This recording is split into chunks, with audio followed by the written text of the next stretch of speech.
વડોદરામાં મતદાન મથક પર મતદારોને પડતી મૂંઝવણ દૂર કરવાના હેતુ સાથે નો યોર પોલિંગ સ્ટેશન કેમ્પેનનું આયોજન કરવામાં આવ્યું હતું।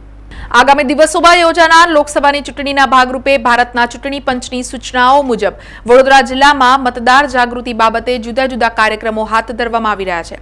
ત્યારે આજે મતદારોને મતદાન મથક પર પડતી મૂંઝવણ દૂર કરવાના હેતુ સાથે તમારા મતદાન મથકને જાણો એટલે નો યોર પોલિંગ સ્ટેશન કેમ્પેનનું આયોજન કરવામાં આવ્યું હતું, જેમાં જે તે મતદાન મથકના બૂથ લેવલ ઓફિસરે મતદાર યાદી સાથે હાજર રહી મતદારોના મૂંઝવણનું નિરાકરણ લાવ્યા હતા।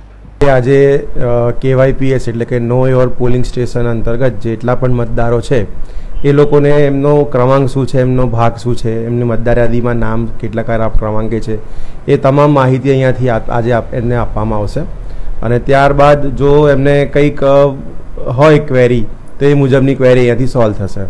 કયા પ્રકારની રિસ્પોન્સ મળી રહ્યો છે?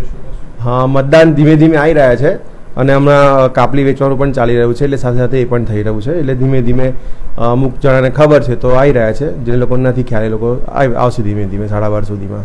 સમાચારોના સતત અપડેટ માટે TNN ન્યૂઝને YouTube પર સબસ્ક્રાઇબ કરી બેલ આઇકોન પ્રેસ કરો અને અમારી સાથે જોડાયેલા રહો Facebook, Instagram અને Twitter ઉપર।